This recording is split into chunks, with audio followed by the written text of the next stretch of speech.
ಈ ಕಾರ್ಯಕ್ರಮವನ್ನು ದೀಪ ಪ್ರಜ್ವಲನ ಮಾಡುವುದರ ಮೂಲಕ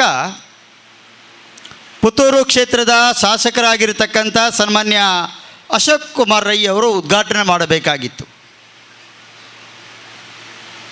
ಆದರೆ ಬೇರೆ ಕಾರಣದಿಂದಾಗಿ ಈ ಕಾರ್ಯಕ್ರಮವನ್ನು ನಾನು ಉದ್ಘಾಟಿಸುವಂಥ ಒಂದು ಯೋಗ ನನಗೆ ಒದಗಿ ಬಂದಿದೆ. ಅದಕ್ಕಾಗಿ ನಮ್ಮ ಹಿರಿಯರು ಒಂದು ಮಾತನ್ನು ಹೇಳಿದ್ದಾರೆ. ಶ್ರೀಕೃಷ್ಣ ಪರಮಾತ್ಮನು ಕೂಡ ಒಂದು ಮಾತನ್ನು ಹೇಳಿದ್ದಾರೆ, ಎಲ್ಲವೂ ಕೂಡ ಕಾಲ ನಿರ್ಧಾರ ಮಾಡ್ತದೆ ಅಂತೇಳಿ ಕೂಡ. ಅವಕಾಶಗಳು ಯಾರಿಗೆ ಬರ್ತದೆ, ಹೇಗೆ ಬರ್ತದೆ ಅಂತೇಳಿ ಹೇಳಲಿಕ್ಕೆ ಆಗೋದಿಲ್ಲ. ಆದರೆ ಇಂತಹ ಸಂದರ್ಭದಲ್ಲಿ ಪರಮಾತ್ಮ ಇನ್ನೊಂದನ್ನು ಕೂಡ ಸ್ಪಷ್ಟವಾಗಿ ಹೇಳಿದ್ದಾನೆ. ಪ್ರತಿಯೊಬ್ಬ ಮನುಷ್ಯರಿಗೂ ಕೂಡ ಕರ್ಮದ ಸ್ವಾತಂತ್ರ್ಯವನ್ನು ಕೊಟ್ಟಿದ್ದಾನೆ. ಎರಡನೇದಾಗಿ ಯೋಚನೆಯ ಕಲ್ಪನೆಯ ಹಕ್ಕನ್ನು ಕೂಡ ಕೊಟ್ಟಿದ್ದಾನೆ. ಆದರೆ ಎರಡನ್ನು ಕೂಡ ನಾವು ನಮ್ಮ ಜೀವನದಲ್ಲಿ ಹೇಗೆ ಅದನ್ನು ನಿರ್ವಹಣೆ ಮಾಡ್ತೇವೆ, ಹೇಗೆ ನಡ್ಕೊಳ್ತೇವೆ, ಅದರ ಮೇಲೆ ನಮ್ಮ ತಲಹದಿ ಬೆಳೀಲಿಕ್ಕೆ ಪ್ರಾರಂಭ ಆಗ್ತದೆ. ನಾನು ಯಾಕೆ ಹೇಳಿದ್ದೇನೆ ಅಂದರೆ, ಇವತ್ತು ಕಾಲ ಎಲ್ಲವನ್ನು ಕೂಡ ನಿರ್ಧಾರ ಮಾಡ್ತದೆ. ಸಾಮಾನ್ಯವಾಗಿ ಅಲ್ಲಿ 2 ಬೋರ್ಡನ್ನು ಹಾಕಿದ್ದಾರೆ. ನಮ್ಮ ಶಾಲೆ, ಇನ್ನೊಂದು ಕಡೆಯಿಂದ ನಮ್ಮೂರಿನ ಶಾಲೆ ಅಂತ ಹೇಳಿಕೊಂಡು. ಬೋರ್ಡ್ ಹಾಕೋದು ಒಂದು ಭಾಗ, ಆ ಬೋರ್ಡಿನ ಬಗ್ಗೆ ನಮಗೆ ಇರುವಂಥ ಭಾವನೆ ಅದು ನಮ್ಮಲ್ಲಿ ಇದೆ ಅಂತ ಕೇಳಿದರೆ ಅದು ಭಾರಿ ಕಡಿಮೆ. ಆ ರೀತಿಯ ಭಾವನೆ ಇಲ್ಲದೆ ಇದ್ದರೆ ನಮ್ಮ ಬದುಕು ಅಥವಾ ನಮ್ಮ ಎಲ್ಲ ವ್ಯವಹಾರಗಳು ಏನು ಆಗಬಹುದು ಅಂತೇಳಿ ನಾವೇ ಯೋಚನೆಯನ್ನು ಮಾಡಿಕೊಳ್ಬೇಕು. ಆ ರೀತಿಯ ಒಂದು ಏನಾದರೂ ಒಂದು ಕಾರ್ಯವನ್ನು ನಾವು ಸಿದ್ಧಿ ಮಾಡಬೇಕಾದ್ರೆ ಒಂದು ಘಟನೆ ನನಗೆ ನೆನಪಾಗ್ತದೆ. ಸ್ವಾತಂತ್ರ್ಯ ಪೂರ್ವದಲ್ಲಿ ತ್ಯಾತ್ಯಾ ಟೋಪಿಯವರು ಮತ್ತು ಕಾಕಡೆಯವರು ಸ್ವಾತಂತ್ರ್ಯದ ಬಗ್ಗೆ ಚಿಂತನೆಯನ್ನು ಮಾಡ್ತಾರೆ. ಮಾತಾಡೋದು ಅಂದರೆ ಅದು ಹರಟೆ, ಚರ್ಚೆ ಮಾತಾಡ್ತಾ ಅವರು ಕೊನೆಗೆ ಒಂದು ನಿರ್ಧಾರಕ್ಕೆ ಬರ್ತಾರೆ. ತ್ಯಾತ್ಯಾ ಟೋಪಿಯವರು ಹೇಳ್ತಾರೆ, ಕಾಕಡೆ, ನಾವು ಈ ರೀತಿಯ ಮಾತನಾಡುವುದರಿಂದ, ಈ ರೀತಿಯ ಹರಟೆ ಹೊಡೆಯುವುದರಿಂದ ನಾವೇನು ಕಾರ್ಯವನ್ನು ಸಾಧನೆ ಮಾಡಲಿಕ್ಕೆ ಆಗೋದಿಲ್ಲ. ಏನಾದರೂ ಕಾರ್ಯವನ್ನು ಸಾಧನೆ ಮಾಡಬೇಕಾದ್ರೆ ಆ ರೀತಿಯ ಒಂದು ಕಾರ್ಯ ಸಾಧನೆಗೆ ಬೇಕಾಗಿ ನಾವು ಧುಮುಕಬೇಕು ಅನ್ನತಕ್ಕಂಥ ಮಾತನ್ನು ಹೇಳಿ ಸ್ವಾತಂತ್ರ್ಯದ ಹೋರಾಟಕ್ಕೆ ಅವರು ಸ್ವತಃ ಇಳಿತಾರೆ. ಅಂದರೆ ಇವತ್ತು ನಮ್ಮ ಕಾಲಘಟ್ಟದಲ್ಲಿ, ನಮ್ಮ ಸ್ವಾತಂತ್ರ್ಯ ಭಾರತದಲ್ಲಿ, ಅದು ರಾಜ್ಯಾಂಗ ಇರ್ಬೋದು, ಕಾರ್ಯಾಂಗ ಇರ್ಬೋದು, ನ್ಯಾಯಾಂಗ ಇರ್ಬೋದು, ಪತ್ರಿಕಾಂಗ ಇರ್ಬೋದು, ಯಾವುದೇ ಅಂಗಾಂಗಗಳು ಇರ್ಬೋದು, ಆ ಎಲ್ಲ ಅಂಗಾಂಗಗಳಲ್ಲಿ ಕೂಡ ಅದರದೇ ಆಗಿರ್ತಕ್ಕಂಥ ಒಂದು ಧರ್ಮ ಅಂತ ಇದೆ. ಆದರೆ ಇವತ್ತು ನಾವು ಆ ರೀತಿಯ ಒಂದು ಧರ್ಮದ ರಕ್ಷಣೆಯನ್ನು ನಾವು ಪಾಲನೆ ಮಾಡ್ತಿದ್ದೇವ? ಎರಡನೇದು, ಪರಮಾತ್ಮ ಕೊಟ್ಟಿರ್ತಕ್ಕಂಥ ಕರ್ಮದ ಸ್ವಾತಂತ್ರ್ಯವನ್ನು ನಾವು ಪ್ರಾಮಾಣಿಕವಾಗಿ ಮಾಡ್ತಾ ಇದ್ದೇವ? ಅದೇ ರೀತಿಯಲ್ಲಿ ನಮಗೆ ಕೊಟ್ಟಿರ್ತಕ್ಕಂಥ ಯೋಚನೆಯ ಶಕ್ತಿ ಏನಿದೆ ಅದನ್ನು ನಾವು ಸದುಪಯೋಗ ಮಾಡಿಕೊಳ್ತಿದ್ದೇವೋ? ಇಂತಹ ಎಲ್ಲ ಸಂದರ್ಭದಲ್ಲಿ ಕೂಡ ನಾವು ಕಲ್ಕೊಳ್ಳೋದು ಭಾರಿ ಸುಲಭ, ಅದನ್ನು ಉಳಿಸಿಕೊಳ್ಳುವುದು ಭಾರಿ ಕಷ್ಟ. ಅದಕ್ಕೋಸ್ಕರ ಇವತ್ತು ನಾವು ವಾಸ್ತವಿಕ ಸತ್ಯವನ್ನು ಕೂಡ ಹೇಳಲಿಕ್ಕೆ ನಾವು ಹಿಂದೆ ಮುಂದೆ ನೋಡುವಂಥ ಕಾಲಘಟ್ಟ ಇವತ್ತನ್ನು ನೋಡ್ತೇವೆ. ಯಾಕೆ ಈ ರೀತಿಯ ಪರಿಸ್ಥಿತಿಗಳಾಗ್ತದೆ? ಸಾಮಾನ್ಯವಾಗಿ ಅವಿದ್ಯಾವಂತ ಜನಗಳು ಆ ಕಾಲದಲ್ಲಿ ಅವರಲ್ಲಿ ಆ ರೀತಿಯ ಭಕ್ತಿಯ ಭಾವನೆಗಳು ಇತ್ತು. ಪ್ರತಿಯೊಂದು ಕಾರ್ಯಕ್ಷೇತ್ರದಲ್ಲಿ ಕೂಡ ಆ ರೀತಿಯ ಪ್ರಾಮಾಣಿಕತೆಗಳು ಇತ್ತು. ಆದರೆ ಇವತ್ತು ವಿದ್ಯಾವಂತರ ಸಂಖ್ಯೆ ಜಾಸ್ತಿ ಆಗ್ತಾ ಅದು ಎಲ್ಲವನ್ನು ಕೂಡ ಕಳ್ಕೊಂಡು ಮನುಷ್ಯತ್ವವನ್ನು ಕೂಡ ಕಲ್ತುಕೊಳ್ತೇವೆ. ಇಂತಹ ಸಂದರ್ಭದಲ್ಲಿ ನಾವು ಶಿಕ್ಷಣಕ್ಕೆ ಸಂಬಂಧಪಟ್ಟಾಗೆ ನಮ್ಮ ಪಾಠ್ಯ ಒಂದು ವ್ಯವಸ್ಥೆಯಲ್ಲಿರ್ತಕ್ಕಂಥ ವಿಚಾರವನ್ನು ಹೇಳಿಕೊಡೋದು ಒಂದು ಭಾಗ. ಆದರೆ ವಾಸ್ತವಿಕವಾಗಿ ಸಮಾಜದಲ್ಲಿ ಮತ್ತು ಯಾವ ಪರಿಸ್ಥಿತಿ ಇದೆ ಅಂಥ ಪರಿಸ್ಥಿತಿಯಲ್ಲಿ ನಮ್ಮ ವಿದ್ಯಾರ್ಥಿಗಳ ಒಂದು ಭವಿಷ್ಯದ ಹಿತದೃಷ್ಟಿಯಿಂದ ಯಾವ ಎಚ್ಚರಿಕೆಯನ್ನು ಕೊಡಬೇಕು, ಯಾವ ವಿಚಾರವನ್ನು ಹೇಳಿಕೊಡಬೇಕು, ಅದು ಯಾವುದೇ ರೀತಿಯ ಪಾಠ್ಯದ ಕ್ರಮದಲ್ಲಿ ಇಲ್ಲದರೂ ಕೂಡ ನಾವಾಗಿ ಯೋಚನೆಯನ್ನು ಮಾಡಿಕೊಂಡು ನಮ್ಮ ವಿದ್ಯಾರ್ಥಿಗಳ ಒಂದು ಭವಿಷ್ಯದ ಹಿತದೃಷ್ಟಿಯಿಂದ ನಾವು ಏನು ಮಾಡಬೇಕು ಅನ್ನತಕ್ಕಂಥ ಯೋಚನೆಯನ್ನು ಮಾಡಿದಾಗ ಮಾತ್ರ ನಮಗೆ ಎಲ್ಲ ಕ್ಷೇತ್ರದಲ್ಲಿರತಕ್ಕಂಥ ಮಹತ್ವವನ್ನು ಉಳಿಸಿಕೊಳ್ಳುವುದರ ಮೂಲಕ ಆ ರೀತಿಯ ಒಂದು ಭಾವನೆಗಳನ್ನು ಕೂಡ ಜಾಗೃತಿ ಮಾಡುವಂಥ ಒಂದು ಪರಿಸ್ಥಿತಿ ನಿರ್ಮಾಣ ಆಗ್ತದೆ. ಆ ಒಂದು ದೃಷ್ಟಿಯಿಂದ ಇವತ್ತು ಶಾಲೆ ಕೂಡ ಅಷ್ಟೇ. ಇವತ್ತು ಶಾಲೆಯಲ್ಲಿ ಒಂದು ಪಾಠ್ಯವನ್ನು ಹೇಳುವುದರಿಂದಾಗಿ ಶಾಲೆಯನ್ನು ಉಳಿಸಿಕೊಳ್ಳಲಿಕ್ಕೆ ಆಗೋದಿಲ್ಲ. ಕೆಲವರಿಗೆ ಬೇಜಾರೂ ಆಗಬಹುದು. ನಮ್ಮ ಕಾರ್ಯಾಂಗದ ವ್ಯವಸ್ಥೆಯಲ್ಲಿ ಕಾರ್ಯಕ್ಕೆ ತಕ್ಕ ಮಾಡುವಂಥದ್ದು. ಆದರೆ ನಮ್ಮ ಬೇಡಿಕೆಗಳು ಜಾಸ್ತಿ ಆಗ್ತಾ ಉಂಟು. ಆದರೆ ಇವತ್ತು ನಾಳೆ ನಮ್ಮ ದೇಶದ ಬಗ್ಗೆ ನಾವು ಯೋಚನೆಯನ್ನು ಮಾಡಬೇಕು. ಯೋಚನೆಯ ಬಗ್ಗೆ ಏನು ಮಾಡಬೇಕು? ಇವತ್ತು ನಮ್ಮ ದೇಶದ ಜನಸಂಖ್ಯೆ 140 ಕೋಟಿ ಜನಸಂಖ್ಯೆ. ಎರಡನೇ ದೊಡ್ಡ ಸಮಸ್ಯೆ ನಿರುದ್ಯೋಗದ ಸಮಸ್ಯೆ. ಇನ್ನೊಂದು ಬೇರೆ ಬೇರೆ ರೀತಿಯ ಸಮಸ್ಯೆಗಳು. ಇದ್ದವನಿಗೆ ಬೇಕಾದಷ್ಟು ಭೂಮಿ ಉಂಟು, ಇಲ್ಲದವನಿಗೆ ಮನೆ ಕಟ್ಟಲಿಕ್ಕಿಲ್ಲ. ಇಂತಹ ಒಂದು ಪರಿಸ್ಥಿತಿಯ ಒಳಗೆ ಮುಂದೆ ಏನಾಗ್ಬೋದು ಅಂತೇಳಿ ನಾವೇ ಯೋಚನೆ ಮಾಡಿಕೊಂಡು ನಾವು ಆ ರೀತಿಯ ಒಂದು ಜಾಗೃತೆಯನ್ನು, ಅದು ಎಷ್ಟು ಫಲಕಾರಿ ಆಗ್ತದೆ ನಾವು ಯೋಚನೆ ಮಾಡುವ ಅವಶ್ಯಕತೆ ಇಲ್ಲ. ಆದರೆ ನಾವು ಆ ರೀತಿಯ ಒಂದು ಯೋಚನೆಯನ್ನು ಮಾಡಿದರೆ ಮುಂದೆ ಬರುವಂಥ ಏನು ಅನಾಹುತಗಳಿದೆ ಅದನ್ನು ನಾವೆಲ್ಲರೂ ಕೂಡ ಆ ರೀತಿಯ ಒಂದು ಕಾರ್ಯದ ಮೂಲಕ ಮಾಡುವುದರ ಮೂಲಕ ನಾವು ಅದನ್ನು ತಡೆಗಟ್ಟಲಿಕ್ಕೆ ಸಾಧ್ಯತೆ. ಆ ದಿಕ್ಕಿನಿಂದ ಪ್ರತಿಯೊಂದು ಕಾರ್ಯಕ್ಷೇತ್ರದಲ್ಲಿ ಕೂಡ ಆ ರೀತಿಯ ಒಂದು ಯೋಚನೆಯನ್ನು ನಾವು ಮಾಡಿಕೊಂಡು ಆ ರೀತಿಯ ಭಾವನೆಗಳನ್ನು ನಮ್ಮ ಬದುಕಿನಲ್ಲಿ ನಾವು ಮಾಡ್ತಾ ಹೋದಾಗ ಪ್ರತಿಯೊಬ್ಬರು ಆ ರೀತಿಯಲ್ಲಿ ಮಾಡೋದರಿಂದಾಗಿ ಆ ರೀತಿಯ ಒಂದು ಭಾವನೆಗಳಿಂದ ನಾವು ಉಳಿಸಿಕೊಳ್ಳಲಿಕ್ಕೆ ಸಾಧ್ಯ ಆಗ್ತದೆ. ಅದಕ್ಕಾಗಿ ಈಗಾಗಲೇ ಹಳೆ ವಿದ್ಯಾರ್ಥಿ ಸಂಘದವರು ಹೇಳಿದರು. ನಾನು ಇದನ್ನು ಯಾವುದೇ ನನ್ನ ವೈಯಕ್ತಿಕವಾಗಿ ಹೇಳುವುದಿಲ್ಲ, ನಾನು ಮಾಡಿದ್ದೇನೆ ಅನ್ನುವಂಥ ಹಂಬಲ ನನಗೆ ಇಲ್ಲ. ಆದರೆ ಈ ಕ್ಷೇತ್ರದ ಜನ ಒಬ್ಬ ಚುನಾಯಿತ ಪ್ರತಿನಿಧಿಯಾಗಿ ಆಯ್ಕೆ ಮಾಡಿದ ನಂತರ ಈ ಕ್ಷೇತ್ರದ ಭವಿಷ್ಯದ ಹಿತದೃಷ್ಟಿಯಿಂದ ನಾವು ಏನು ಕೆಲಸವನ್ನು ಮಾಡಬೇಕೋ ಅದು ನನ್ನ ಹೊಣೆಗಾರಿಕೆ ಅಂತೇಳಿ ನಾನು ಮಾಡಿದ್ದೇನೆ. ಅದನ್ನು ಉಳಿಸಿಕೊಳ್ಳಬೇಕಾಗಿದೆ. ಆಗ ವಿಠಲನ ಹೇಳಿದರು, ಇಡೀ ನಮ್ಮ ಸುಳ್ಯ ವಿಧಾನಸಭಾ ಕ್ಷೇತ್ರದಲ್ಲಿ ಈ ನಮ್ಮ ವಿಶೇಷವಾಗಿರತಕ್ಕಂಥ ಯೋಜನೆ ಆ ದೇವಸ್ಥಾನದ ಮುಂಭಾಗದಲ್ಲಿರತಕ್ಕಂಥ ಸೇತುವೆ ಮತ್ತು ಕಿಂಡಿ ಅಣೆಕಟ್ಟು. ಅವ್ರು ಹೇಳಿದರು ಸಮಯಕ್ಕೆ ಸರಿಯಾಗಿ ಅದಕ್ಕೆ ಹಳಿಯಾಗೆ ಹಾಕುವುದಿಲ್ಲ ಅಂತ ಹೇಳಿಕೊಂಡು. ನಮ್ಮೆಲ್ಲರ ಮನಸ್ಸಲ್ಲಿರುವಂಥದ್ದು ನಾವೆಲ್ಲರೂ ಕೂಡ ಕೊಳವೆ ಬಾವಿಯನ್ನು ತೆಗೆದಿದ್ದೇವೆ, ನಮಗೇನು ಸಮಸ್ಯೆ ಇಲ್ಲ ಅಂತ ಹೇಳಿಕೊಂಡು. ಆದರೆ ಈ ರೀತಿಯ ಒಂದು ಡ್ಯಾಮನ್ನು ಯಾಕೆ ನಿರ್ವಹಣೆ ಮಾಡಿದ್ದೇವೆ ಅಂದರೆ ಈಗಲೂ ಕೂಡ ಕೇಂದ್ರ ಸರ್ಕಾರ ವಿಶೇಷವಾಗಿರ್ತಕ್ಕಂಥ ಕುಡಿಯುವ ಯೋಜನೆಯನ್ನು ಇವತ್ತು ಜಾರಿಗೆ ತಂದಿದೆ. ಅನೇಕ ಗ್ರಾಮ ಪಂಚಾಯತ್ಗಳಿಗೆ ಕೋಟಿ ರೂಪಾಯಿಯ ಅನುದಾನ ಬಂದಿದೆ.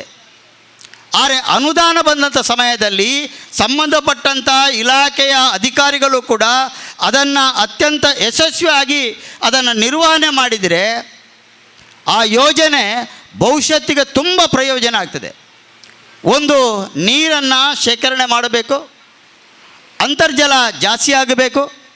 ಆ ನಂತರ ಆಲಂಗಾರ ಇರ್ಬೋದು ಅಥವಾ ಪೆರಬೆ ಇರ್ಬೋದು, ಸವನೂರು ಇರ್ಬೋದು, ಬೆಳಂದೂರು ಇರ್ಬೋದು, ಕಾಣೀರು ಇರ್ಬೋದು, ಈ ಎಲ್ಲ ಗ್ರಾಮ ಪಂಚಾಯತ್ಗಳಿಗೂ ಕೂಡ ಈ ಒಂದು ಡ್ಯಾಮಿನಿಂದ ನೀರನ್ನು ಸರಬರಾಜು ಮಾಡೋದರ ಮೂಲಕ ಯಾವುದೇ ರೀತಿಯ ನೀರಿನ ಸಮಸ್ಯೆಗಳು ಬರೋದಿಲ್ಲ. ಇಂತಹ ಒಂದು ದೃಷ್ಟಿಕೋನವನ್ನು ಇಟ್ಕೊಂಡು ಆ ರೀತಿಯ ಡ್ಯಾಮನ್ನು ಮಾಡಿರತಕ್ಕಂಥದ್ದು. ಎರಡನೇದಾಗಿ ಸುಳ್ಯದ ನಾಗಪಟ್ಟಣದಲ್ಲಿ ಕೂಡ ನಮ್ಮ ಜಿಲ್ಲೆಯಲ್ಲಿ ನಮ್ಮ ಬಂಟ್ವಾಳದಲ್ಲಿ ಒಂದು ಯೋಜನೆ ಇದೆ. ಆ ನಂತರ ಎರಡನೇ ಆ ರೀತಿಯ ಯೋಜನೆ ಬಂದಿರತಕ್ಕಂಥದ್ದು ನಾಗಪಟ್ಟಣದಲ್ಲಿ ಸುಮಾರು 17 ಕೋಟಿ ರೂಪಾಯಿಯ ಒಂದು ಅಂದಾಜು ವೆಚ್ಚದಲ್ಲಿ ಆ ರೀತಿಯ ಒಂದು ಯೋಜನೆಯನ್ನು ಇಡೀ ನಗರವನ್ನು ಕಣ್ಣ ಮುಂದೆ ಇಟ್ಟುಕೊಂಡು ಆ ರೀತಿಯ ಒಂದು ಯೋಜನೆಯನ್ನು ಮಾಡಿರ್ತಕ್ಕಂಥದ್ದು. ಆದರೆ ಇವತ್ತು ನಾವು ಭವಿಷ್ಯದ ಬಗ್ಗೆ ನಾವು ಯೋಚನೆ ಮಾಡುವಂಥ ಒಂದು ಅವಶ್ಯಕತೆಗಳು ಕೂಡ ಇದೆ. ನಾನು ಇಷ್ಟೇ ಹೇಳುವಂಥದ್ದು, ಈ ಶಾಲೆಯ ಒಂದು ಆಟದ ಮೈದಾನಕ್ಕೆ ಬೇಕಾಗಿ ಶಾಸಕರ ಸ್ಥಳೀಯ ಪ್ರದೇಶ ಅಭಿವೃದ್ಧಿಯಿಂದ 3 ಲಕ್ಷ ರೂಪಾಯಿ ಅನುದಾನವನ್ನು ಕೊಟ್ಟಿದ್ದೇವೆ. ಶಾಲೆಗೆ ಇವತ್ತು ಕೊಠಡಿಗಳ ಅವಶ್ಯಕತೆ ಇದ್ದು ಆ ಅವಶ್ಯಕತೆಗಳ ಜೊತೆಗೆ ನಾನು 3 ಕೊಠಡಿಯನ್ನು ಮತ್ತೊಂದು ಹೆಚ್ಚುವರಿ ಕೊಠಡಿಯನ್ನು ಕೂಡ ನಾನು ಕೊಟ್ಟಿದ್ದೇನೆ. ಅದನ್ನು ಆಗ ಲೋಕೇಶ್ವರನಿಗೆ ಹೇಳಿದರು, 1 ಕೊಠಡಿ ಆಗಲಿಲ್ಲ ಅಂತ ಹೇಳಿಕೊಂಡು ನಾನು ಸಂಬಂಧಪಟ್ಟಂಥ ಇಲಾಖೆ ಅಧಿಕಾರಿಗಳಿಗೆ ವಿಚಾರಿಸ್ತೇನೆ ಯಾಕೆ ಆ ಯೋಜನೆಯನ್ನು ಆಗಲಿಲ್ಲ ಅಂತ ಹೇಳಿಕೊಂಡು. ಅಂದರೆ ಈ ರೀತಿಯ ಸ್ಪಷ್ಟವಾಗಿರ್ತಕ್ಕಂಥ ಯೋಜನೆಗಳು ಅನುದಾನಗಳು ನಾವು ಕೊಟ್ಟಂಥ ಸಮಯದಲ್ಲಿ ಅದನ್ನು ಈ ಒಂದು ಭಾಗದಲ್ಲಿ ಅದನ್ನು ಸರಿಯಾದ ರೀತಿಯಲ್ಲಿ ಸದುಪಯೋಗ ಮಾಡಿಕೊಳ್ಳುವಂಥ ಕೆಲಸವನ್ನು ಕೂಡ ಇವತ್ತು ಶಾಲೆ ಮತ್ತು ಎಲ್ಲ ಹಳೆ ವಿದ್ಯಾರ್ಥಿಗಳು ಕೂಡ ಮಾಡಿಕೊಳ್ಳಬೇಕು ಅನ್ನತಕ್ಕಂಥ ಒಂದು ವಿನಂತಿಯನ್ನು ಈ ಒಂದು ಸಂದರ್ಭದಲ್ಲಿ ಮಾಡ್ತಾ, ವಿಶೇಷವಾಗಿ ಈ ಒಂದು ಯೋಜನೆಗೆ ಸಂಬಂಧಪಟ್ಟಾಗೆ ಇವತ್ತು ಕರಾವಳಿ ಪ್ರಾಧಿಕಾರದ ಅಧ್ಯಕ್ಷರಾಗಿರ್ತಕ್ಕಂಥ ಚನಿಲ ತಿಮ್ಮಪ್ಪ ಶೆಟ್ಟಿಯವರು ಬರಬೇಕಿತ್ತು. ಅವರು ಕೂಡ ಕರಾವಳಿ ಪ್ರಾಧಿಕಾರದಿಂದ ಸುಮಾರು 10 ಲಕ್ಷ ರೂಪಾಯಿಯ ಅನುದಾನವನ್ನು ಇಲ್ಲಿ ಒದಗಿಸಿಕೊಡುವಂಥ ಕೆಲಸವನ್ನು ಮಾಡಿದ್ದೇವೆ. ಆದರೆ ಕೆಲವು ಸಮಯದಲ್ಲಿ ನಮಗೆ ಸುಳ್ಯ ವಿಧಾನಸಭಾ ಕ್ಷೇತ್ರಕ್ಕೆ ಸಂಬಂಧಪಟ್ಟಂಥ 76 ಗ್ರಾಮಗಳಿಂದಲೂ ಕೂಡ ಬೇಡಿಕೆ ಬರ್ತದೆ. ಬೇಡಿಕೆ ಬಂದಾಗ ನಾವು ಭವಿಷ್ಯತನ್ನು ಕಣ್ಣ ಮುಂದೆ ಇಟ್ಟುಕೊಳ್ಬೇಕು. ಯಾಕೆ ನಾವು ಕಣ್ಣ ಮುಂದೆ ಇಟ್ಟುಕೊಳ್ಬೇಕಂದ್ರೆ, ಕೆಲವು ಶಾಲೆಗಳಿಗೆ ನಾವು ಅದು ಶಾಲೆ ಒಂದು 10-15 ಮಕ್ಕಳು ಇರುವಂಥ ಶಾಲೆಗೆ ಹೊಸ ರೂಮ್ ಕೊಟ್ಟಿದ್ದೇವೆ. ಈಗ ಶಾಲೆಯನ್ನು ಮುಚ್ಚುವಂಥ ಸ್ಥಿತಿ ಬಂದುಬಿಟ್ಟಿದೆ. ಎಲ್ಲಿ ವಿದ್ಯಾರ್ಥಿಗಳ ಸಂಖ್ಯೆ ಜಾಸ್ತಿ ಉಂಟು ಅಲ್ಲಿಗೆ ನಾವು ಆ ರೀತಿಯ ಮೂಲಭೂತ ಸೌಲಭ್ಯವನ್ನು ಕೊಡಲಿಲ್ಲ. ಆಗ ನಾವು ಮಾಡುವಂಥ ಕೆಲಸದಿಂದಾಗಿ ಯಾವ ರೀತಿಯ ಅನಾಹುತಗಳು ಆಗ್ತದೆ ಅಂತೇಳಿ ಯೋಚನೆಯನ್ನು ಮಾಡಬೇಕು. ಅದಕ್ಕೋಸ್ಕರ ಶಾಲೆ ಅದು ಉಳಿಬೇಕಾದ್ರೆ ಮತ್ತು ಬೆಳಿಬೇಕಾದ್ರೆ ಇವತ್ತು ಆ ಶಾಲೆಗಳಿಗೆ ಮತ್ತು ವಿದ್ಯಾರ್ಥಿಗಳ ಸಂಖ್ಯೆಯನ್ನು ಕಣ್ಣ ಮುಂದೆ ಇಟ್ಟುಕೊಂಡು ಆ ವಿದ್ಯಾರ್ಥಿಗಳ ಸಂಖ್ಯೆ ಜೊತೆಗೆ ಶಾಲೆಯ ಮುಖ್ಯೋಪಾಧ್ಯಾಯರು ಕೂಡ ಬೇರೆ ಬೇರೆ ರೀತಿಯ ಚಟುವಟಿಕೆಯನ್ನು ಕೊಡಬೇಕು. ನಾವು ಕೇವಲ ಪಾಠ್ಯವನ್ನು ಮಾಡಿದರೆ ಸಾಕಾಗುವುದಿಲ್ಲ.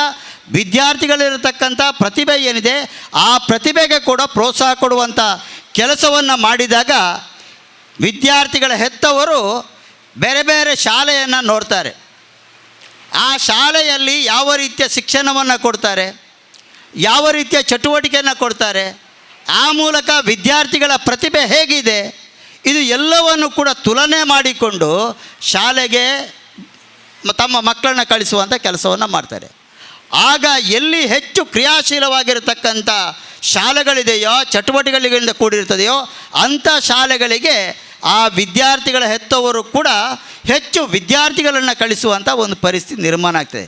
ನಾನು ಇದನ್ನು ಯಾಕೆ ಹೇಳ್ತೇನೆ ಅಂದರೆ, ನಮ್ಮ ಚೊಕ್ಕಾಡಿ ಶಾಲೆಯಲ್ಲಿ ಇವತ್ತು ಸುವರ್ಣ ಮಹೋತ್ಸವದ ಸಭೆಗೆ ನಾನು ಅಧ್ಯಕ್ಷರಲ್ಲಿ ಹೋಗಿದ್ದೆ.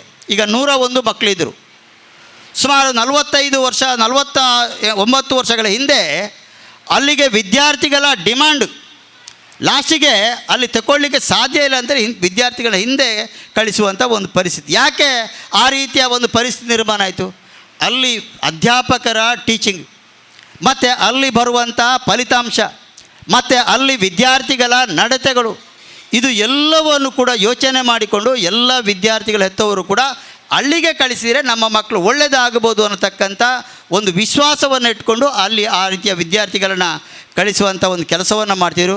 ಅದಕ್ಕಾಗಿ ನಾನು ಮತ್ತೊಮ್ಮೆ ಈ ಶಾಲೆಯ ಮುಖ್ಯೋಪಾಧ್ಯಾಯರು ಹೇಳಲಿಕ್ಕೆ ಇಷ್ಟಪಡ್ತೇನೆ, ಈ ರೀತಿಯ ಚಟುವಟಿಕೆಯನ್ನು ಮಾಡಿ, ಆ ರೀತಿಯ ಒಂದು ಚಟುವಟಿಕೆಯನ್ನು ಮಾಡೋದರಿಂದ ಮೂಲಕ ಇವತ್ತು ಒಂದೊಂದು ಭಾಗದಲ್ಲಿ ಮುಂದೆ ಏನು ಎಲ್ಲ ಶಾಲೆಗಳು ಉಳಿತೆ ಅಂತ ಹೇಳಲಿಕ್ಕಾಗಲ್ಲ. ಈಗಾಗಲೇ ಪಬ್ಲಿಕ್ ಸ್ಕೂಲ್ನ ಕಲ್ಪನೆಯನ್ನು ಸರ್ಕಾರ ಜಾರಿಗೆ ತಂದಿದೆ. ಅಂದರೆ ಅಂಗನವಾಡಿಯಿಂದ ಹಿಡಿದು ಪದವಿ ಪೂರ್ವ ಕಾಲೇಜಿನವರೆಗೆ ಒಂದೇ ಒಂದು ಸಮೂಹದ ವ್ಯವಸ್ಥೆಗೆ ಆ ರೀತಿಯ ಒಂದು ಶಿಕ್ಷಣ ವ್ಯವಸ್ಥೆಯನ್ನು ತರಬೇಕು ಅನ್ನತಕ್ಕಂಥ ದಿಕ್ಕಿನಿಂದ ಅಲ್ಲಿನೂ ಕೂಡ ಹಿಂದೆ ಸರ್ಕಾರಿ ಶಾಲೆಗಳಲ್ಲಿ ಇಂಗ್ಲೀಷ್ ಮಾಧ್ಯಮ ಇರಲಿಲ್ಲ. ಆದರೆ ಈಗ ಸರ್ಕಾರಿ ಶಾಲೆಗಳಲ್ಲಿ ಕೂಡ ಒಂದಷ್ಟು ಇಂಗ್ಲೀಷ್ ಮಾಧ್ಯಮವನ್ನು ಪ್ರಾರಂಭ ಮಾಡೋದರಿಂದಾಗಿ ಸರ್ಕಾರಿ ಶಾಲೆಯಲ್ಲಿ ಕೂಡ ಹೆಚ್ಚು ವಿದ್ಯಾರ್ಥಿಗಳು ಬರುವಂಥ ಒಂದು ಪರಿಸ್ಥಿತಿ ನಿರ್ಮಾಣ ಆಗಿದೆ. ಇಂತಹ ಒಂದು ಪರಿಸ್ಥಿತಿಗೆ ಸಂಬಂಧಪಟ್ಟಾಗಿ ನಾವು ಆ ರೀತಿಯ ಒಂದು ವ್ಯವಸ್ಥೆಯನ್ನು ಮಾಡ್ತಾ ಹೋದರೆ ಮತ್ತೆ ಈ ಶಾಲೆ ಇನ್ನೂ ಕೂಡ ಹೆಚ್ಚು ಅಭಿವೃದ್ಧಿಯನ್ನು ಹೊಂದಲಿಕ್ಕೆ ಸಾಧ್ಯ ಆಗ್ತದೆ ಅನ್ನತಕ್ಕಂಥ ಒಂದು ಮಾತನ್ನು ಈ ಒಂದು ಸಂದರ್ಭ ಹೇಳಿಕೊಂಡು, ವಿಶೇಷವಾಗಿ ನನಗೆ ಈ ಒಂದು ಕಾರ್ಯಕ್ರಮದಲ್ಲಿ ಬಂದು ಒಂದೆರಡು ಮಾತನಾಡಲಿಕ್ಕೆ ಅವಕಾಶ ಮಾಡಿಕೊಟ್ಟಿರ್ತಕ್ಕಂಥ ಶಾಲೆಯ ಮುಖ್ಯೋಪಾಧ್ಯಾಯರು, SMC ಅಧ್ಯಕ್ಷರು ಮತ್ತು ಹಳೆ ವಿದ್ಯಾರ್ಥಿ ಸಂಘದ ಅಧ್ಯಕ್ಷರು, ಶಾಲೆಯ ಎಲ್ಲ ಅಧ್ಯಾಪಕರು ಮತ್ತು ಎಲ್ಲ ವಿದ್ಯಾಭಿಮಾನಿಗಳಿಗೆ ಕೂಡ ನಾನು ತುಂಬು ಹೃದಯದ ಅಭಿನಂದನೆ ಸಲ್ಲಿಸ್ತಾ, ಇನ್ನೂ ಕೂಡ ನಾವು ಹೆಚ್ಚು ಅಭಿವೃದ್ಧಿಯ ಬಗ್ಗೆ ಅಪೇಕ್ಷೆಯನ್ನು ಪಡಬೇಕಾಗಿದೆ. ಆದರೆ ಇವತ್ತು ಆ ರೀತಿಯ ಒಂದು ಅಭಿವೃದ್ಧಿಯನ್ನು ಮಾಡಬೇಕಾದ್ರೆ ಇವತ್ತು ಬೇರೆ ಬೇರೆ ರೀತಿಯ ವ್ಯವಸ್ಥೆಗಳು ಕೂಡ ಅವಶ್ಯಕತೆಗಳಿದೆ. ಆ ದಿಕ್ಕಿನಿಂದ ಈಗಾಗಲೇ ಶಾಲೆಯ ಮುಖ್ಯೋಪಾಧ್ಯಾಯರು ಕೂಡ ಬೇಡಿಕೆಯನ್ನು ಇಟ್ಟರು. ಆದರೆ ಇವತ್ತು ಸರ್ಕಾರನೂ ಕೂಡ ಆ ರೀತಿಯ ಒಂದು ಅನುದಾನವನ್ನು ಕೊಡಬೇಕಾಗಿದೆ. ಅದಕ್ಕೋಸ್ಕರ ಅನುದಾನಗಳು ಬಂದಾಗ ಎಲ್ಲೆಲ್ಲಿಗೆ ಯಾವ್ಯಾವ ರೀತಿಯ ಆದ್ಯತೆಯನ್ನು ಕೊಡಬೇಕು ಅಂತ ಶಾಸಕರು ಯೋಚನೆ ಮಾಡ್ತಾರೆ. ಜೊತೆಗೆ ನಾನು ಕೂಡ ಒಂದಷ್ಟು ಗಮನವನ್ನು ಕೊಡ್ತೇನೆ. ನಾನಿವತ್ತು ಚುನಾಯಿತ ಪ್ರತಿನಿಧಿ ಅಲ್ಲದೇ ಇದ್ದರೂ ಕೂಡ ನನ್ನನ್ನು ಈ ಕ್ಷೇತ್ರದ ಜನ ಗುರುತು ಮಾಡಿದ್ದಾರೆ. ಅದಕ್ಕಾಗಿ ಆ ರೀತಿಯ ಒಂದು ಹೊಣೆಗಾರಿಕೆಯಿಂದ ಜಾರಿಕೊಳ್ಳುವಂಥ ಪ್ರಶ್ನೆ ಇಲ್ಲ. ಏನೇನು ಪ್ರಯತ್ನವನ್ನು ಮಾಡಬೇಕೋ ಆ ದಿಕ್ಕಿನಿಂದಲೂ ನಾನು ಪ್ರಯತ್ನವನ್ನು ಮಾಡುವಂಥ ಕೆಲಸವನ್ನು ಮಾಡ್ತೇನೆ ಅನ್ನತಕ್ಕಂಥ ಒಂದು ಮಾತನ್ನು ಈ ಒಂದು ಸಂದರ್ಭ ಹೇಳಿಕೊಂಡು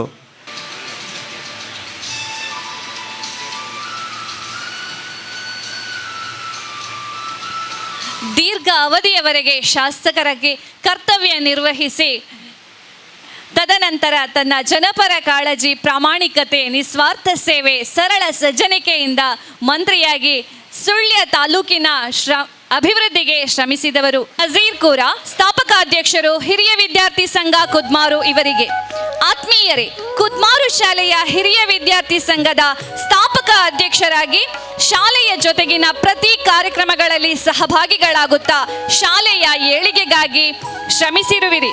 ವೃತ್ತಿಯಲ್ಲಿ ಉದ್ಯಮಿಯಾದರೂ ಸಜ್ಜನ ಸ್ವಭಾವದೊಂದಿಗೆ ಸಮಾನ ಮನಸ್ಕ ವ್ಯಕ್ತಿಗಳೊಂದಿಗೆ ಸಂಘವನ್ನು ಕಟ್ಟಿ ಬೆಳೆಸಿರುವಿರಿ.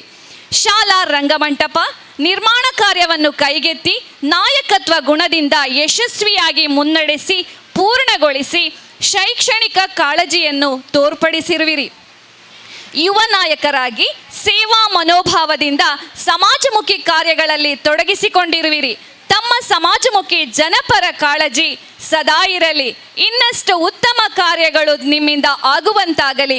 ಆ ಭಗವಂತನ ಹಾರೈಕೆ ಸದಾ ನಿಮ್ಮೊಂದಿಗಿರಲಿ ಎಂಬ ಆಶಯದೊಂದಿಗೆ ಶಾಲಾ ವಾರ್ಷಿಕೋತ್ಸವದ ಶುಭ ಸಂದರ್ಭದಲ್ಲಿ ತಮ್ಮನ್ನು ಅತೀವ ಸಂತೋಷದಿಂದ ಅಭಿನಂದಿಸುತ್ತಿದ್ದೇವೆ. ಈ ಅಭಿನಂದನಾ ಕಾರ್ಯಕ್ರಮವನ್ನು ನೆರವೇರಿಸಿಕೊಡ್ಬೇಕು ಅಂತ ಹೇಳಿ ಶ್ರೀ ಸತೀಶ್ ಕುಮಾರ್ ಕೆಡೆಂಚಿಯವರಲ್ಲಿ ವಿನಂತಿಸಿಕೊಳ್ತಾ ಇದ್ದೇವೆ. ದಕ್ಷಿಣ ಕನ್ನಡ ಜಿಲ್ಲಾ ಪಂಚಾಯತ್ ಉನ್ನತೀಕರಿಸಿದ ಹಿರಿಯ ಪ್ರಾಥಮಿಕ ಶಾಲೆ ಕುದ್ಮಾರು ಹಾಗೂ ಹಿರಿಯ ವಿದ್ಯಾರ್ಥಿ ಸಂಘ ಕುದ್ಮಾರು ಇದರ ಜಂಟಿ ವಾರ್ಷಿಕೋತ್ಸವ ಸನ್ಮಾನ ಶ್ರೀ ವಿಠಲಗೌಡ ಕಾಪೆಜಾಲು, ಮಾಜಿ ಅಧ್ಯಕ್ಷರು, ಹಿರಿಯ ವಿದ್ಯಾರ್ಥಿ ಸಂಘ ಕುದ್ಮಾರು. ಇವರಿಗೆ ಆತ್ಮೀಯರೇ, ಕುದ್ಮಾರು ಶಾಲೆಯ ಹಿರಿಯ ವಿದ್ಯಾರ್ಥಿ ಸಂಘದ ಮಾಜಿ ಅಧ್ಯಕ್ಷರಾಗಿ ಶಾಲೆಯ ಜೊತೆಗಿನ ಪ್ರತಿ ಕಾರ್ಯದಲ್ಲೂ ಕೈಜೋಡಿಸುತ್ತಾ ಅಭಿವೃದ್ಧಿಶೀಲ ಕಾರ್ಯಗಳನ್ನು ಮಾಡುತ್ತಾ ಬಂದಿರುತ್ತೀರಿ. ಶಾಲಾ ರಂಗಮಂಟಪದ ನಿರ್ಮಾಣ ಕಾರ್ಯದ ಸಂದರ್ಭದಲ್ಲಿ ಮುಂಚೂಣಿಯಲ್ಲಿ ನಿಂತು ಸಹಕರಿಸಿರುವಿರಿ. ವೃತ್ತಿಯೊಂದಿಗೆ ಪ್ರವೃತ್ತಿಯಾಗಿ ಸಮಾಜ ಸೇವೆಯನ್ನು ಮಾಡುತ್ತಾ ಶೈಕ್ಷಣಿಕವಾಗಿ ತಮ್ಮನ್ನು ತಾವು ತೊಡಗಿಸಿಕೊಂಡು ಬಂದಿರುತ್ತೀರಿ. ತಮ್ಮಿಂದ ಇನ್ನಷ್ಟು ಉತ್ತಮ ಕಾರ್ಯಗಳು ಹೊಮ್ಮಿ ಬರಲಿ, ಆ ಭಗವಂತನ ಹಾರೈಕೆ ಸದಾ ನಿಮ್ಮೊಂದಿಗಿರಲಿ ಎಂಬ ಆಶಯದೊಂದಿಗೆ ಶಾಲಾ ವಾರ್ಷಿಕೋತ್ಸವದ ಶುಭ ಸಂದರ್ಭದಲ್ಲಿ ತಮ್ಮನ್ನು ಅಭಿನಂದಿಸುತ್ತಿದ್ದೇವೆ. ಪ್ರತಿಯೊಂದು ಕಾರ್ಯವನ್ನು ಇತರರಿಗಿಂತ ಚೊಕ್ಕವಾಗಿ ಮಾಡುವವರು ಉನ್ನತ ಸ್ಥಾನಕ್ಕೆ ಇರುತ್ತಾರೆ. ಅಂತೆಯೇ ಹಿರಿಯ ವಿದ್ಯಾರ್ಥಿ ಸಂಘದ ಸ್ಥಾಪನೆಯನ್ನು ತಮ್ಮಿಂದ ಪ್ರಾರಂಭಿಸಿ ಇದೀಗ ಚಾಲ್ತಿಯಲ್ಲಿರುವ ಅತ್ಯಂತ ಪ್ರಶಂಸನೀಯ ಸಂಘ ಎಂದೇ ಹೇಳಬಹುದಾದ ಹಿರಿಯ ವಿದ್ಯಾರ್ಥಿ ಸಂಘ ಕುದ್ಮಾರು ಇದನ್ನು ಕಟ್ಟಿ ಬೆಳೆಸಿರುವಿರಿ.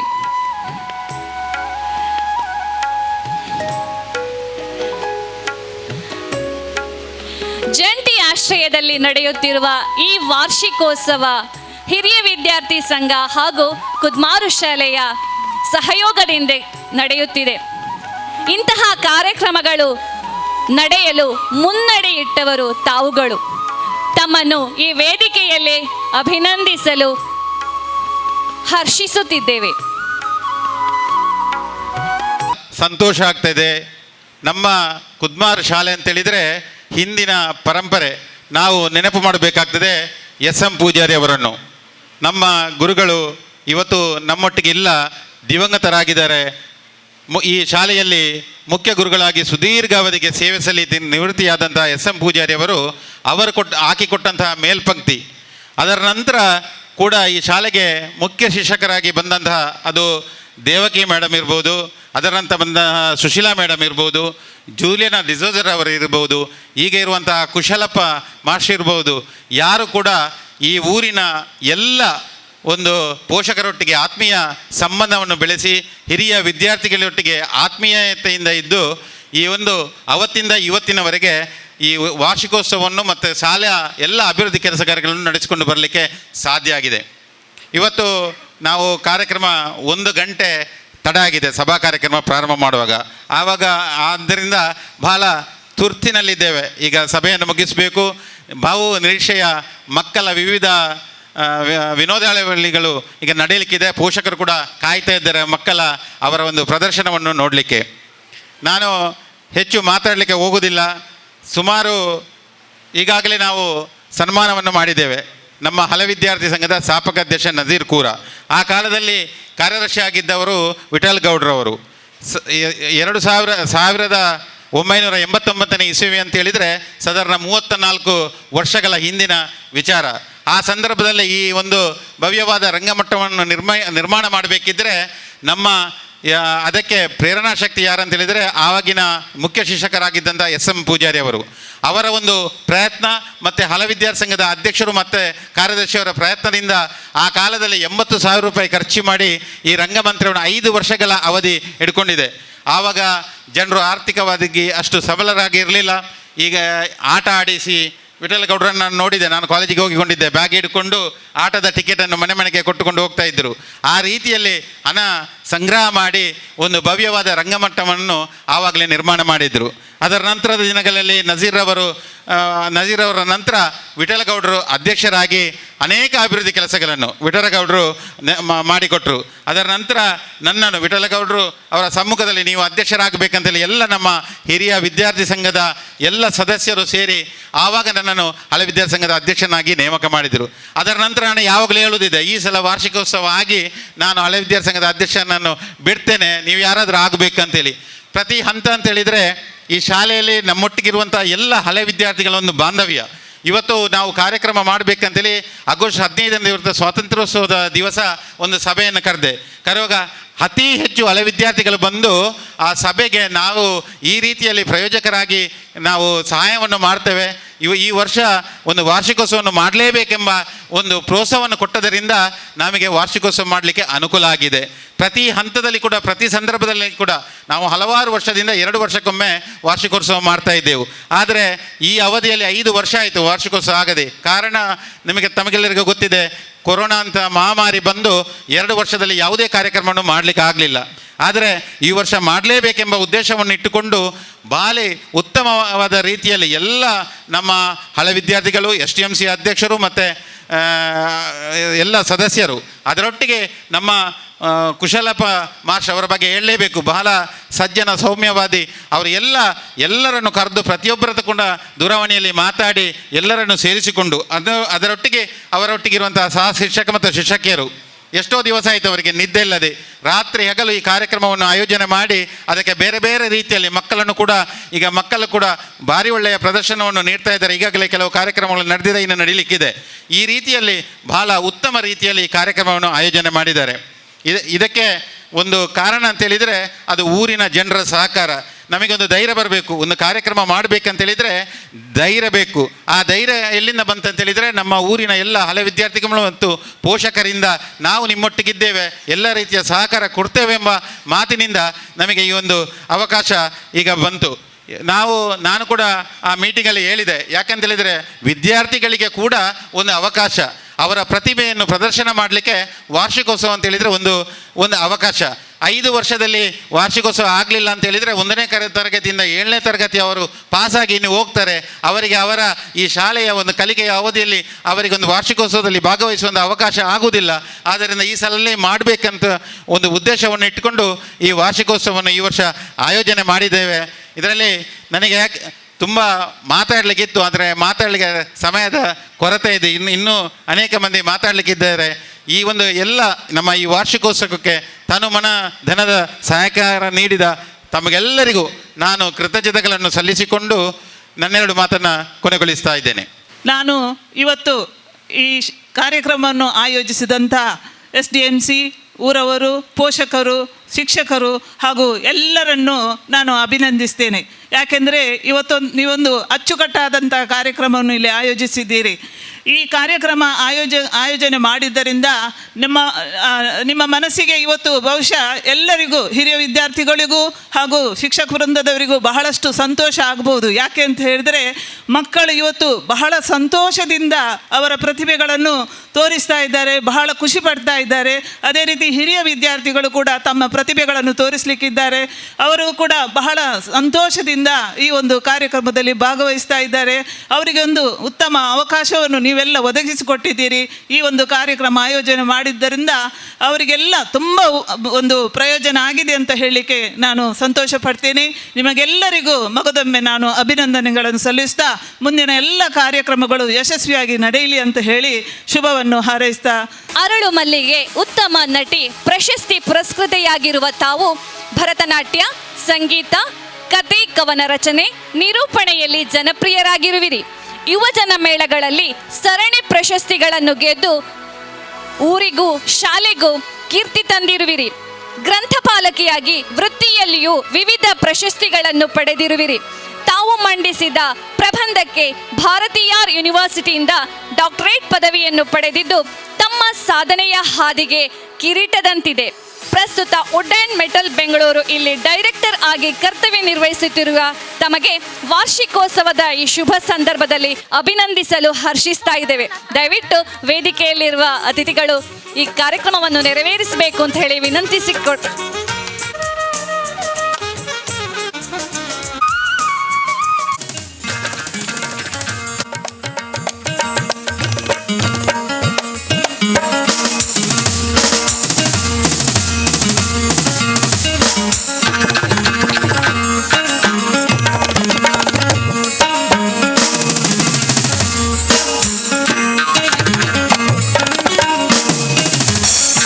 ವಿದ್ಯಾರ್ಥಿಯಾಗಿ ವೃತ್ತಿಯಲ್ಲಿ ವರದಿಗಾರರಾಗಿರುವ ತಮ್ಮ ಶಾಲೆಯ ಬಗೆಗಿನ ಕಾಳಜಿಗೆ ನಾವು ಆಭಾರಿಗಳಾಗಿದ್ದೇವೆ. ಮುಂದೆಯೂ ತಮ್ಮ ಮೂಲಕ ಇಂತಹ ಅನೇಕ ಕೊಡುಗೆಗಳು ಶಾಲೆಗೆ ಲಭಿಸುವಂತಾಗಲಿ ಎಂಬ ಆಶಯದೊಂದಿಗೆ ಈಗ ಅಭಿನಂದನಾ ಕಾರ್ಯಕ್ರಮ.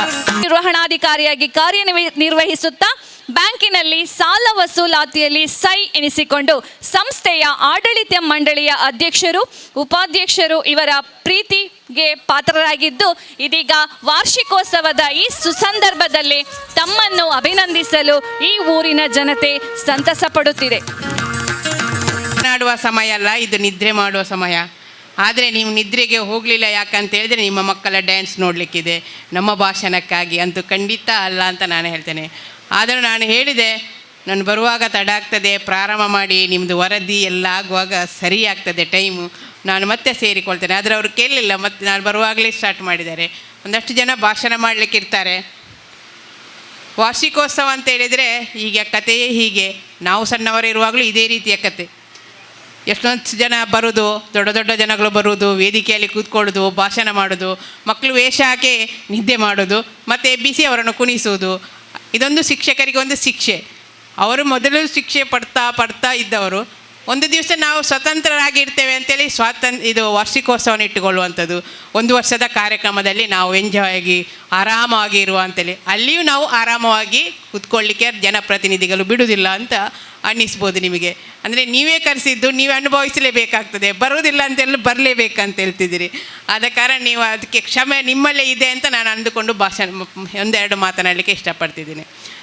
ಪ್ರಾಥಮಿಕ ಹಂತದ ಶಿಕ್ಷಣದಲ್ಲಿ ಮಾತ್ರ ಈ ರೀತಿಯ ಒಂದು ಎಲ್ಲರನ್ನೂ ಸೇರಿಸಿಕೊಂಡು ಒಂದು ವಿಜೃಂಭಣೆಯ ಕಾರ್ಯಕ್ರಮ ಮಾಡುವಂಥದ್ದು. ಮೊನ್ನೆಯಿಂದ ಲೈಟಿಂಗ್ಸ್ ನೋಡ್ತಾ ಇದ್ದೇನೆ, ಆಚೆ ಈಚೆ ಹೋಗಿ ಬರುವಾಗ ಏನೋ ಇಲ್ಲಿ ಬ್ರಹ್ಮಕಲಶ ನಡೀತಿದೆ ಎನ್ನುವ ರೀತಿಯಲ್ಲಿ ಕುದ್ಮಾರ್ ಶಾಲೆ ಅಲಂಕಾರಗೊಂಡಿದೆ, ಸಜ್ಜಾಗಿದೆ, ವಿವಿಧ ಕಾರ್ಯಕ್ರಮಗಳನ್ನು ಆಯೋಜನೆ ಮಾಡಿದ್ದಾರೆ. ಇವತ್ತು ಬೆಳಿಗ್ಗೆ ರಂಗಮಂದಿರ ಉದ್ಘಾಟನೆ ಮಾಡಲಿಕ್ಕೆ ಕೊಠಡಿ 3 ಉದ್ಘಾಟನೆ ಮಾಡಲಿಕ್ಕೆ ಬರಬೇಕು ಅಂತ ಹೇಳಿದರು.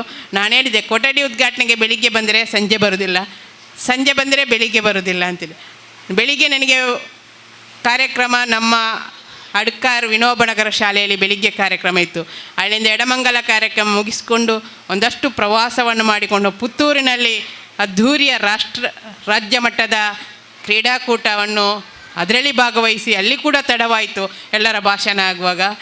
ಅಲ್ಲಿಂದ ವೀರಮಂಗಲದಲ್ಲಿ ಯುವಕ ಮಂಡಲದ ಕಾರ್ಯಕ್ರಮ ಮತ್ತು ಯುವಕರ ಕಾರ್ಯಕ್ರಮಕ್ಕೆ ಹೋಗದಿದ್ದರೆ ಅದು ಒಂದು ಸಮಸ್ಯೆ ಅಂತೇಳಿ ಶನೀಶ್ವರ ಪೂಜೆ ಕಾರ್ಯಕ್ರಮಕ್ಕೆ ಹೋಗಿ ಅಲ್ಲಿಂದ ಅರ್ಧದಿಂದ ಎದ್ದು ಇಲ್ಲಿ ಬಂದೆ. ಆದರೆ ಇಲ್ಲಿಂದ ಅರ್ಧದಿಂದ ಹೋಗುವಾಗೆ ಬಿಡಲೇ ಇಲ್ಲ ಇವರು. ನಾನು ಆಗದಿಂದ ಹೋಗ್ತೇನೆ ಅಂತೇಳಿ, ನಾಳೆ ನಾನು ಬೆಳಗಾಂಗೆ ಹೋಗಬೇಕು, ನಾಳಿಂದ ನಮಗೆ ಅಧಿವೇಶನ ಸ್ಟಾರ್ಟ್ ಆಗ್ತದೆ. ಅಂತೂ ಇವತ್ತು ನಿದ್ದೆ ಮಾಡೋದೇ, ನಾಳೆ ಬೆಳಿಗ್ಗೆ ನಿದ್ದೆನೂ ಇಲ್ಲ, ನಾಳೆ ಬಸ್ಸಿನಲ್ಲಿ ನಿದ್ದೆ ಇಲ್ಲ. ಆದರೂ ನಾನು ಇಷ್ಟೊತ್ತು ಕೂತಿದ್ದೇನೆ, ಯಾಕಂದರೆ ನನಗೊಂದು ಪನಿಷ್ಮೆಂಟ್ ಕೊಟ್ಟಾಗೆ ಆಗಿದೆ. ನಿಮಗೆ ಹೇಗೂ ಮಕ್ಕಳ ಪನಿಷ್ಮೆಂಟು, ನನಗೂ ಪನಿಷ್ಮೆಂಟ್ ನೀವು ಕೊಟ್ಟಾಗೆ ಆಗಿದೆ. ಆದರೆ ಇವತ್ತೊಂದು ದಿವಸ ಅಲ್ವಾ ಅಂತ ನಾನು ನಿಮ್ಮೊಟ್ಟಿಗೆ ಇರ್ತೇನೆ ಅನ್ನುವ ಉದ್ದೇಶದಿಂದ ಇದ್ದಿದ್ದೇನೆ. ಪ್ರಾಥಮಿಕ ಹಂತದ ಶಿಕ್ಷಣ ಒಂದು ಫೌಂಡೇಶನ್ ಇದ್ದ ಹಾಗೆ, ಅದಕ್ಕೆ ಎಷ್ಟು ಸಿಮೆಂಟು ಜಲ್ಲಿ ಎಲ್ಲ ಹಾಕಿ ಗಟ್ಟಿಯಾಗಿರ್ತದೋ ಅದರ ಮೇಲೆ ಎಷ್ಟು ದೊಡ್ಡ ಮಾಳಿಗೆ ಬಿಲ್ಡಿಂಗ್ಗಳನ್ನು ಕಟ್ಟಬಹುದು, ಎಷ್ಟು ಅಂತಸ್ತಿನ ಅಂಥ ಶಿಕ್ಷಣವನ್ನು ಕೊಡುವಂಥ ಕ್ಷೇತ್ರ ಇದ್ದರೆ ಅದು ಪ್ರಾಥಮಿಕ ಹಂತದ ಶಿಕ್ಷಣ. ಆ ಶಿಕ್ಷಣ ಸರಿಯಾಗಿ ಸಿಕ್ಕಿದರೆ ಮಾತ್ರ ಆ ವಿದ್ಯಾರ್ಥಿ ಮುಂದೆ ಒಳ್ಳೆಯ ವ್ಯಕ್ತಿಯಾಗಿ ಸಮಾಜದ ಒಬ್ಬ ಉನ್ನತ ನಾಯಕನಾಗಿ ಬೆಳೀಲಿಕ್ಕೆ ಸಾಧ್ಯ. ಇವತ್ತು ಸರ್ಕಾರಿ ಶಾಲೆಗಳು ಇವತ್ತು ಮಕ್ಕಳ ಸಂಖ್ಯೆ ಕಡಿಮೆ ಇದೆ ಅನ್ನೋ ಮುಚ್ಚುವ ಹಂತದಲ್ಲಿದೆ ಅಂತೇಳಿ ಖಂಡಿತ ಮುಚ್ಚಲಿಕ್ಕೆ ಸಾಧ್ಯ ಇಲ್ಲ. ಇಷ್ಟೊಂದು ಜನ ಇಲ್ಲಿ ಸೇರಿರುವಾಗ ಇಲ್ಲಿ ಮಕ್ಕಳ ಸಂಖ್ಯೆ ಬರುವ ವರ್ಷಕ್ಕೆ ಇದಕ್ಕಿಂತಲೂ ಜಾಸ್ತಿ ಆಗ್ಬೋದು ಎನ್ನುವ ನಿರೀಕ್ಷೆ ನನಗೆ ಅನ್ನಿಸ್ತಿದೆ. ಒಂದಷ್ಟು ಮಹಿಳೆಯರೇ ಇದ್ದಾರೆ, ಮಹಿಳೆಯರಿಗೋಸ್ಕರ ಇರುವಂಥ ಏನು ಮನೆಯಲ್ಲಿ ಪುರ್ಸೊತ್ತಿಲ್ಲ, ಬೆಳಗಿಂದ ಸಂಜೆವರೆಗೆ ಅಡುಗೆ ಮಾಡುವ ಕೆಲಸ, ನಿದ್ದೆ ಮಾಡಲಿಕ್ಕೆ ಪುರ್ಸೊತ್ತಿಲ್ಲ, ರಾತ್ರಿ ಸ್ವಲ್ಪ ಪುರ್ಸೊತ್ತಿದ್ದು. ಆದರೆ ಇವತ್ತು ಅದೂ ಇಲ್ಲದೆ ಬಂದು ಕೂತು ಎಲ್ಲರನ್ನೂ ನೋಡುವ, ಎಲ್ಲ ನಮ್ಮ ಮಕ್ಕಳನ್ನು ನೋಡುವ ಅಂತ ಬಂದಿದ್ದೀರಿ. ಒಂದು ವರ್ಷದಲ್ಲಿ ಮಕ್ಕಳಿಗೆ ಶಿಕ್ಷಣವನ್ನು ಕೊಟ್ಟ ಶಿಕ್ಷಕರು ಅವರ ಜೊತೆಯಲ್ಲೇ ಒಂದು ವರ್ಷ ಮಕ್ಕಳನ್ನು ಬಿಟ್ಟು ಇಡ್ತೀರಿ. ನಮ್ಮ ಮಕ್ಕಳು ಹೇಗಿದ್ದಾರೆ, ಯಾವ ಸಬ್ಜೆಕ್ಟಲ್ಲಿ ಅವರು ಹುಷಾರಿದ್ದಾರೆ ಇಲ್ಲ ಎನ್ನುವುದನ್ನು ನೋಡಲಿಕ್ಕೆ ಅವಕಾಶ ಇರುವಂಥದ್ದು ಇವತ್ತು ಮಾತ್ರ ನಿಮಗೆ. ಇವತ್ತೊಂದು ದಿನ ನಮ್ಮ ಮಕ್ಕಳು ಹೇಗಿದ್ದಾರೆ, ಅವರಲ್ಲಿ ಯಾವುದು ಕೊರತೆಗಳಿದೆ, ಅವರಲ್ಲಿ ಯಾವುದು ಪ್ರತಿಭೆಗಳಿವೆ ಎನ್ನುವುದನ್ನು ತೋರಿಸಲಿಕ್ಕೆ ಎಲ್ಲರೊಟ್ಟಿಗೆ ಅದನ್ನು ಹಂಚಿಕೊಳ್ಳಿಕ್ಕಿರುವ ವೇದಿಕೆ ವಾರ್ಷಿಕೋತ್ಸವದ ವೇದಿಕೆ. ಇವತ್ತು ನಿಮ್ಮ ಮಕ್ಕಳು ತಪ್ಪು ಮಾಡ್ತಾರಾ ಇಲ್ವಾ ಎನ್ನುವುದು ಸರಿಯಾಗಿ ಗುರುತಿಸುವಂಥದ್ದು, ಜಡ್ಜ್ ಮಾಡುವಂಥದ್ದು ಇವತ್ತು ಪೋಷಕರಿಗೆ ಬಿಟ್ಟದ್ದು. ಇವತ್ತು ಶಿಕ್ಷಕರು ಅದನ್ನು ನೋಡೋದಿಲ್ಲ. ಅವರು ಡ್ಯಾನ್ಸ್ ಮಾಡುವಾಗ ಕೋಲ್ ಬೀಳ್ತದ ಅಥವಾ ಹಾಡು ಸ್ಟೆಪ್ಪು ತಪ್ತದ ಕಾಲು ನೋಡ್ತಾ ಇರ್ತಾರೆ, ಹೊರತು ಬಿಟ್ಟರೆ ಯಾರು ತಪ್ಪು ಮಾಡ್ತಾರೆ ಅಂತ ಇವತ್ತು ನಮ್ಮ ಮಕ್ಕಳನ್ನು ನಾವೇ ಗುರುತಿಸಬೇಕಾಗಿದೆ. ಇವತ್ತು ಆ ಒಂದು ಅವಕಾಶದಿಂದ ನಾವು ಅದನ್ನು ಗುರುತಿಸಿಕೊಂಡು ನಮ್ಮ ಮಕ್ಕಳ ಬಗ್ಗೆ ನಾವೇನಾದ್ರು ಜಿಜ್ಞಾಸೆಗಳಿದ್ದರೆ ಅದನ್ನು ಬಿಟ್ಟು ನಮ್ಮ ಮಕ್ಕಳು ಕೂಡ ಇನ್ನೊಬ್ಬ ಮಗನಿಗಿಂತ ಏನು ಕಮ್ಮಿ ಇಲ್ಲ ಎನ್ನೋ ನಿಟ್ಟಿನಲ್ಲಿ ಅವರನ್ನು ಹುರಿದುಂಬಿಸಿ ಅವರನ್ನು ಬೆನ್ನು ತಟ್ಟಿ ಪ್ರೋತ್ಸಾಹಿಸುವಂಥ ಕೆಲಸ ಶಿಕ್ಷಕರಿಗೆ ಮಾತ್ರ ಅಲ್ಲ, ಅದು ಪೋಷಕರಿಗೂ ಕೂಡ ಆ ಕೆಲಸ ಖಂಡಿತ ಇದೆ ಅಂತ ನಾನು ಹೇಳ್ತಿದ್ದೇನೆ. ಇವತ್ತು ಮಕ್ಕಳನ್ನು ಒಂದಷ್ಟು ಸಮಯ ಶಾಲೆಯಲ್ಲಿ ಬಿಟ್ಟರೆ ಉಳಿದೆಲ್ಲ ಸಮಯ ಮಕ್ಕಳು ಮನೆಯಲ್ಲಿರುವಂಥದ್ದು. ಮನೆಯ ವಾತಾವರಣ ಹೇಗಿದೆಯೋ ಅದಕ್ಕೆ ಹೊಂದಿಕೊಂಡು ಮಕ್ಕಳಿರ್ತಾರೆ.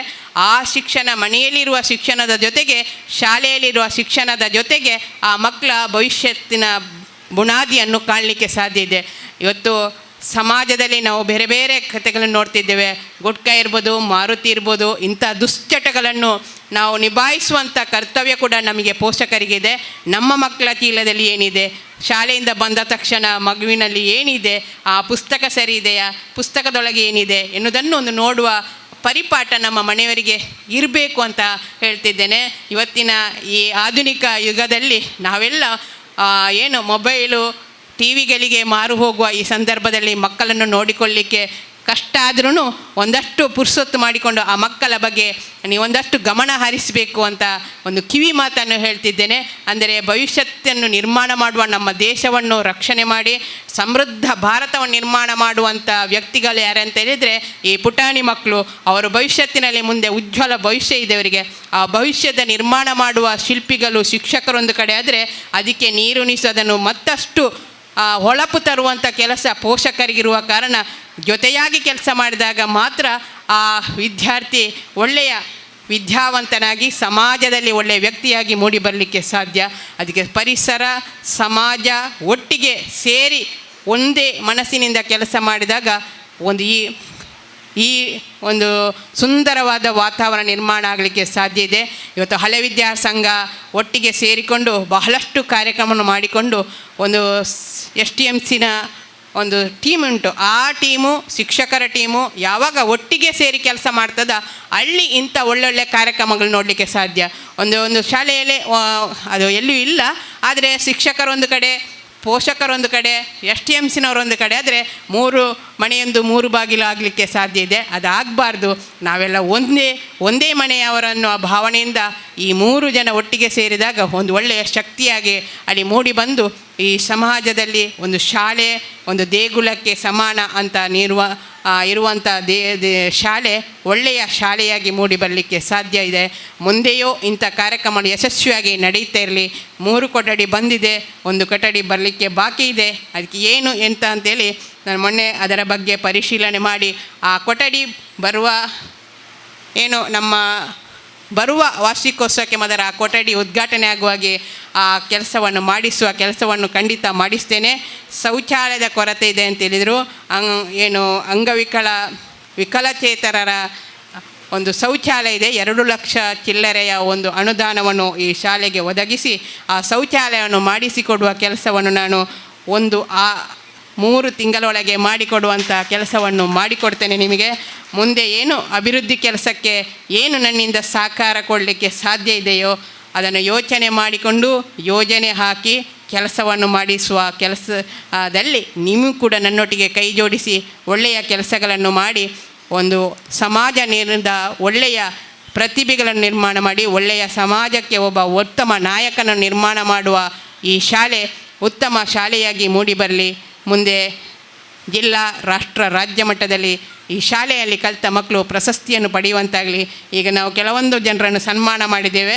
ಬರುವ ವರ್ಷ ಒಂದಷ್ಟು ಜನರನ್ನು ಸನ್ಮಾನ ರಾಷ್ಟ್ರ ಮಟ್ಟದ ಅಲ್ಲಿ ಪ್ರಶಸ್ತಿ ಬರುವಂಥ ವಿದ್ಯಾರ್ಥಿಗಳನ್ನು ಸನ್ಮಾನ ಮಾಡುವಂಥ ಒಂದು ಅವಕಾಶ ನಮಗೆಲ್ಲರಿಗೆ ಸಿಗಲಿ ಅಂತ ಹೇಳ್ತಾ, ನಿಮ್ಮ ಸಮಯ ನಿಮ್ಮ ಇದನ್ನು ಪ್ರಶ್ನೆ ಮಾಡಲಿಕ್ಕೆ ನಾನು ಆಸೆ ಪಡೋದಿಲ್ಲ.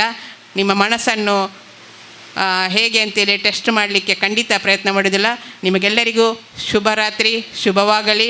ಎಲ್ಲರಿಗೂ ಭಗವಂತನು ಆಯುರಾರೋಗ್ಯ, ಸೌಭಾಗ್ಯ, ಸುಖ, ಶಾಂತಿ, ನೆಮ್ಮದಿಯನ್ನು ಕರುಣಿಸಲಿ ಅಂತ ಮತ್ತೊಮ್ಮೆ ಪ್ರಾರ್ಥಿಸುತ್ತಾ ಎಲ್ಲರಿಗೂ ಶುಭವಾಗಲಿ. ವಸ್ತುನಿಷ್ಠತೆ, ವಿಶ್ವಾಸಾರ್ಹತೆ, ನಿಖರತೆಗಾಗಿ ನೋಡ್ತಾ ಇರಿ ನ್ಯೂಸ್ ಪುತ್ತೂರು, ಜನಮನದ ಪ್ರತಿಧ್ವನಿ.